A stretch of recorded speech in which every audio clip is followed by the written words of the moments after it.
Hello. Today I am going live with Megan Moran. She is over at Mompreneur Guide.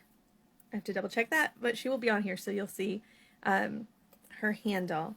And she's going to share today with us 3 realistic strategies for creating space when you don't have any. Oh, oh, and here she is. Wonderful.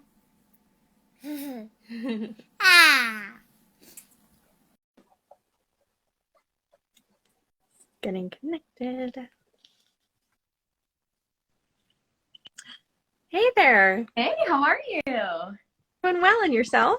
Doing great. Hello there, cutie pie. Look at those lips. I love it. Blush high, yes. Oh my gosh, so stinky cute. What's her name? Oh, this is Charlotte. Hi, Charlotte. I was just thinking how I love that name the other day. Yeah, do you love your name too? Yeah. Yeah, it's a good one. Well, thank you so much for joining me today. I know this is going to be a really great topic. I can already tell, like, people are interested. And yeah, because this is definitely something we all need.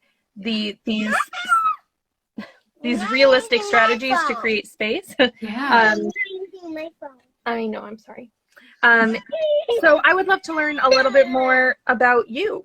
Tell us about you and about your business. Of course, yeah. So I'm Megan Moran, and I'm the owner of the Mompreneur Guide. And my story is kind of interesting. I think it's one that's going to be common for our kids, but not so much for our generation. So I was actually raised by a mompreneur. Like I said, I think our kids are going to say that a lot, but not quite as common for our generation. And so growing up, I just saw this lifestyle and how amazing it was. My mom had freedom. I was also fortunate that most people in my family ran their own businesses and were entrepreneurs. And so because of that, they were able to be around for me. My mom was able to be there and pick me up from school. And even though she might have to work, I was able to ask her questions. And, it was like you're doing now, like you're able to be there for your daughter instead of being holed up in somebody else's office or things like that. So at a young age, I knew that's what I wanted to do too. I knew I wanted to be around for my kids and be able to contribute and be around and do my creative passions. But then on the other side of it, actually be there to live those moments. And so I was encouraged at a young age to follow what I was good at and turned it into something. And so in high school, I actually started my career as an entrepreneur, but I started off as a personal stylist. So definitely a bit different than what I'm doing now. The goal was to have this business set up and ready to go by the time I had kids so I could have that freedom. But as most things do, when theory turns into reality, it was a lot different. And so once my kids came along, I realized I felt like I was meant to do something different and something more. And so we just had our daughter in November. And I knew I was going to come back from maternity leave and that styling wasn't quite going to be right for me. I realized this interesting connection between what I've always wanted and how I was raised. And so now that's what I'm helping women do. I'm showing them what time freedom looks like and how to do it with as much ease as possible. That's amazing. And that's so cool because I was also raised by a mom entrepreneur. Okay. And I don't know if I've met any other mom entrepreneurs who were raised that way too. My pool. Yeah, it's definitely something that's not as common. So it's cool to know there's somebody else. I don't really met anybody else too. My grandma actually ran her own business, so it goes a couple generations back. But other than that, I really don't know anybody. So yeah, that's amazing. And I think that probably also, I mean, I know for me it shaped kind of how I viewed motherhood and like pictured it for myself in the future too. And so it really has shaped so much for me. Yeah, I think there's a lot of common misconceptions with like being a working mom, but I think you can probably attest to it as well. Like we've seen a different side and like we know what's possible. Like it doesn't have to be that like hustle and all that stress, and like when you own your business, you get to be in charge. And so Right. we understand how we can Absolutely. craft that because we've seen it play out in real life instead of reading things elsewhere. Yeah, absolutely. And not trying to fit into some sorry. Not trying to fit into some like completely unrealistic structure too. Exactly. Because I think a lot of the times that we can like there are some like mom boss like people who Mm-hmm. it feels like they don't show the more realistic side of things. And Yes, it's like, oh well, just like do this and just do that. It's like, okay, well, just isn't the same for everyone. um exactly. some people have childcare and some people don't. Some people want it and some people don't. Right. And there are um so many different factors. And I Exactly. think a big part of it really is like figuring out what feels good for you. And then, Mm-hmm. at least in my experience, Yeah. I've had to figure out like, okay, what feels good and right to me, and then how can I kind of form my business around that, Mm-hmm. Uh-huh. instead of the other way around, which is what I tried to do at first, and it Yeah. did not work. Yeah, I recently read something. I think I wanted to see what mompreneur articles were out. And I read something and they were like, well, this is what mompreneurship is going to be like. You're always going to have to be juggling and you're going to be exhausted, but you're going to feel fulfilled because you're doing what you love. And every time I read stuff like that, I'm like, but it doesn't have to be like that. Like Right. that's the freedom of being a mompreneur. You get to chart the course and design your days exactly how you would like, and you can make it however you want. Right, Mhm. exactly. Yeah. Um, and so I would love to hear the strategies that you have for making space. I am Yeah, of going course. to I'd love to share. I'm going Um, to mute myself on this side, yeah, no just problem. but I'll hop in. Okay, yeah, sounds good. Yeah, so I wanted to share how you can create space without sacrifice. And really, it can be done in 3 steps. I'm not going to say they're easy steps because everything worth working for takes a little bit of time. And the biggest thing that it'll take is stillness. And so being able to realize you want your days to look a certain way, you want to have spacious days and freedom over your time. But to get there, you need to get some clarity, and clarity typically takes carving out some time to sit down and really think. And oftentimes that feels a little challenging because you feel I'm an overachiever, I'm a high achiever. And so I know a lot of mompreneurs are like that. And when we have to stop and get still, it feels like, oh my gosh, I'm getting further and further away from my goals. But doing these steps are really going to allow you to move 10 steps ahead, even though you have to take 1 step at the same place you're at. So the first thing that I recommend and I share with my community is that you need to get super, super clear on who you are, what your goals are, and what you want your days to look like. So exactly what we were just saying, like you as a mompreneur have the freedom to make your day look exactly how you want it to. And so, but you otherwise, if you don't get clear on it, you're probably going to kind of stumble through and maybe not end up doing the things that you want. So if you could take some time to sit down and write down, okay, what are goals we have personally? What are goals that I have for my house and my family? Maybe like renovations or things you want to do, vacations. And then also your business. What are some things that you want to do in your business that you really want to accomplish? The other thing that I talk about with those goals too is like, what's your why? So I mentioned my why is that I wanted to have a business so I could contribute and be free to be creative and do the things that I'm passionate about. But I also wanted to be around for my kids. So when you can get crystal clear and write down like, here are the things that I'm working towards. Here is, why I'm doing all of this and why I'm choosing to go down this path. And then if you also can think too, like, how do I want my days to feel? So like you said, you figured out what worked best for you. You tried to fit into somebody else's mold, and then you realized what felt comfortable for you every day. And so when you can really identify those and write those down and have them in a place that you can look at, then you can go to the next step, which is alignment. And so when you can take all those things and say like, okay, here's what's important to me and here's what I want to do, then you can look at your time and say, what am I doing that doesn't match that? And what am I have these things I want to do, but I'm not doing them.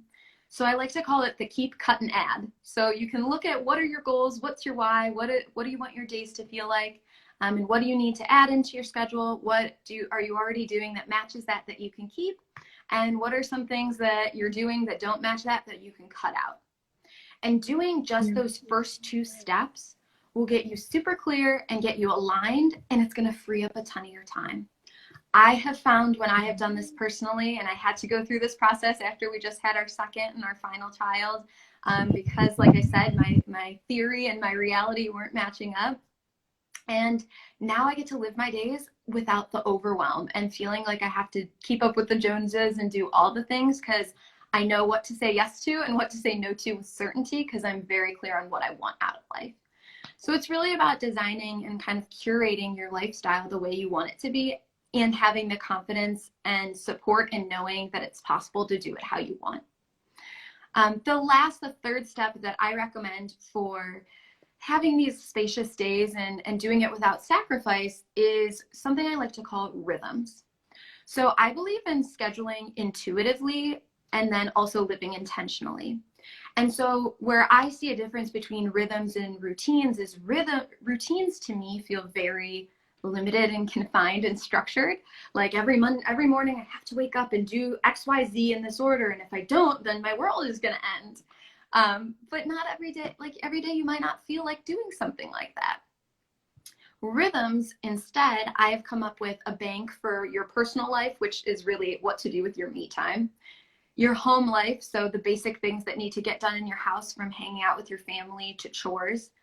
And then your business, so everything from client acquisition to admin to marketing. And I have all of these categories, and what I help people do is go through and write down what are the things that match your goals and your why and how you want your days to feel. And if you can fill them into these high-level banks, so when you go into your day, you know, I need to do something in each of these categories, but what feels right to do today? You know, what either matches up with the project that I'm working on, what's going on in my house. You know, every day I'm probably going to do some type of cleaning, but today I might want to do laundry and tomorrow I might want to vacuum. You know, it can be as simple as that, but it allows you to live it intuitively, not feel confined, and it's just a lot less stressful and a lot less brain power when you can like look at a list and know that this maps towards my goals, but I don't have to think about it as much. I can just look and say, great, I have me time tonight. What feels good? Yeah, I love that. And I mean, also, I'm sure everyone watching this knows like routines, especially with small children, do not always work out. And so I feel like sometimes when we set up these super strict structures, like routines for ourselves, and it inevitably gets thrown off, like it can feel like failure when it's not. Like if you go into it, I love that idea of the rhythm. Like if you go into it that way, there's gonna be a lot less chance of that kind of failure feeling, because you can choose what works. Exactly. And that's so interesting too, because it's funny, I do that for my clients too, but like my Instagram growth clients, I will give them things like, okay, here are 3 or 4 options for topics for content. So pick whichever one like inspires you, because and it's all for the exact same reason. It's that like feeling of energy of like, okay, it's going to be so much easier if like whatever you're doing aligns with your energy. This is like, I'm a jungle gym, apparently. Welcome to motherhood, right? I mean, right. You get more mompreneur than this. Totally get it. Yeah, I have 2 under 2, so like I totally get it. Oh, bless you. But yeah, no, you're so right. Like it's all about that feeling. And I think on days when, and prior to figuring this rhythms thing out that I ended up doing, it was like, I knew for me, I need to have the space to work when it's work time, to mom when it's mom time, and me time when it's me time. I just get too stressed and overwhelmed to try to do everything at once. And that's kind of that like strict schedule too. It's like if I tried to do everything at once and I knew right now I need to be doing XYZ, but then the kids got up early from their nap, then I would feel frustrated and overwhelmed. And so you just have to figure out what works best for you and take note of like, when are you stressed and when are you lit up and having a great day and feel like you're killing it? So when you can identify like what do you dread, what's draining you, what feels good, what feels like you're killing it, then you can just do more of the good stuff and less of the bad stuff. It's I think we overcomplicate it sometimes, but it's your life and it can be that simple. It can be exactly how you want it to be. Yeah, exactly. And I'm gonna jump in just with one thought Yeah. of like there's obviously there's going to be things that we don't want to do but we have to do. Yeah. For me, a lot of that is cleaning. Yep. But also like even in our business, like Yeah. we know to like move things forward. Sometimes there's going to be things that we don't want to do. But I think if we can include those in that rhythm, Mhm. um, yeah, I mean, ideally it would be less stressful. Um, I know for me, hold on, can you move up your hand, Cece? Thank you. um, I know for me, as like I have ADHD, and so I kind of need that. Like I need multiple things happening. Yeah. Um, even if like my focus is really only on one of them. Yeah. But I feel like that rhythm idea would still work because I can still have rhythms with a couple of things. Right. But like whenever I try to have like that routine, or even just like a strict list of, hey, I need to get these like 10 things done today. Hmm. And if I only get through 3, then I'm like, oh, okay, so 70% of this list didn't get done. Yeah. Well, that's another thing I talk about too. I've made this prioritizing guide and it's 2 pages. One is for you to fill out each day and tell you like, so you can mark down what are the things you need to do. And then the other one helps you pick what goes on that list. It's like 2 matrices or Oh, matrices cool. that help you determine what to put in. And my big thing is like, put 3 things on your list. I feel like 3 is a magical number. Put Yeah. 3. If you do more, you feel like a superstar that day. If you do less, it's, you know, maybe you only got Yeah. a third of your list done. It feels less overwhelming. And a Yeah. lot of people with mindset too have been like, then I just feel so defeated. What do I do because I haven't made the rest? And I'm like, just put Yes. it to the next day. Like, when you really, really think about it, it's like biographically, what's the difference between getting it done today and getting it done tomorrow? Does the 24 hours really make a difference? No, Right. it feels really tough in the moment, but you can have these rhythms in place and then you can continue to just like pick at your goals and get towards them and climb that mountain. Right. It's just a lot less stressful than feeling so structured and confined. I have found that's a problem for me. I'm too much of a high achiever, and so if I don't get those straight A's, you feel terrible. But Yeah. And I find myself also like I frequently need to remind myself that like what I do is not life or death. Yep. Like Yes. like there are very few things that happen in my day that are, I mean, there's rarely something in my day that is life or death. Yeah. Like, yes, like caring for my child. Right. But even most of the things on my caring for my child list, like if one of those things doesn't happen, like she'll be okay. Like she'll get herself a snack. Like it's okay. Or like at the minimum, she'll tell me. You're right. When my kids have cried, I've had to like, I used to panic and freak out, like, oh, I have to help them. And now I'm like, they're in a safe space. If they cry, they'll be fine. Like they're not in danger. They're fine. And I think it's that with life too, in your business. Like if your clients are pulling on you, or something in your house, like the dishes or something like that, or crying at you in a sense. Yeah. It's like realizing. I love that comparison. Yeah, it's like taking that step back and be like, everybody's safe, everybody's okay. Like time, it's not always all so dependent or like time restrictive on you. Yeah. But if you know what you're working towards, then you can just chip away at it every day and do it with some ease, and just make sure you don't overschedule. So I just, that's what I have found has worked for me, and so that's what I've started to share. Like, this is what I saw my mom do. This is what is working in my life now with 2 Under 2. And I say, like, it's not going to be perfect, and you just got to give yourself grace and have that great mompreneur mindset to be able to keep at it, because what you're providing for your daughter is, and what everybody can provide for their kids with this lifestyle is so important. Right. Absolutely. And yeah, I know like all of the benefits that I got from having my mom around so much, and just being able to know like, okay, I'm setting myself up now so that like when she's in school, I can go on field trips and like things like that. Like, and like, I mean, and not like kids who don't get that are missing out, but it's just like something that I'm like, I really liked that in my childhood, so I want to be able to give that to her.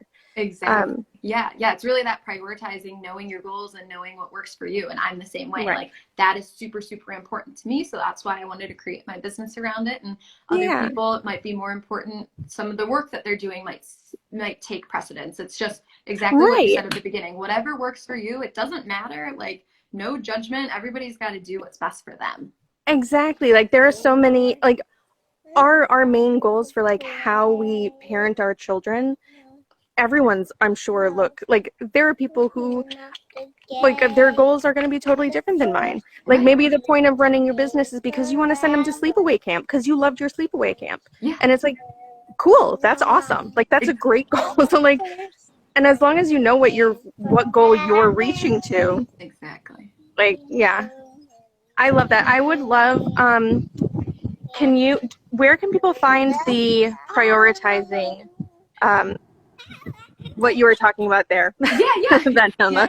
Yeah, so that is part of, I just launched a workshop, and so it is called Design Your Dream Days, and so it's exactly what we're talking about now. It'll walk you step by step through the process of figuring out your goals, figuring out what to keep, cut, and add, and then picking out your rhythm so that you can make your ideal schedule and start to cut out the clutter and live your days the way you want to. And in that, the prioritizing guide is there as well. So it'll really help you get clear first, so then you can fill out the prioritizing guide with as much ease as possible. Okay, wonderful. And can people find that by going to your Instagram profile? Yep, if they go to the link in my profile, they will find it, and you'll also see a post there too with more information on it, or just DM me, and I can share the link directly with anybody who's interested. Okay, perfect. And I'm going to share this. I'm going to share a link to this IGTV with my list. So if you could send me the link too, I would love that, and also just to use for myself. Yeah, you got it. Yeah, I'll send that over to you. Yeah, I can't wait to share this with my audience as well. We've got a little talking about what I have next in the pipeline that I think you would be a perfect fit for, and that I think all of your followers will be interested in as well on how to save time. So we'll chat about that, and we can announce that in a little bit too. Awesome. That sounds fantastic. Awesome. Well, thank you so much for having me. I appreciate it. And thank you for having me, Charlotte. You are a great interviewer. Can you say bye-bye? Bye-bye. See you later. Talk to you soon. Have a good one. You too. Bye.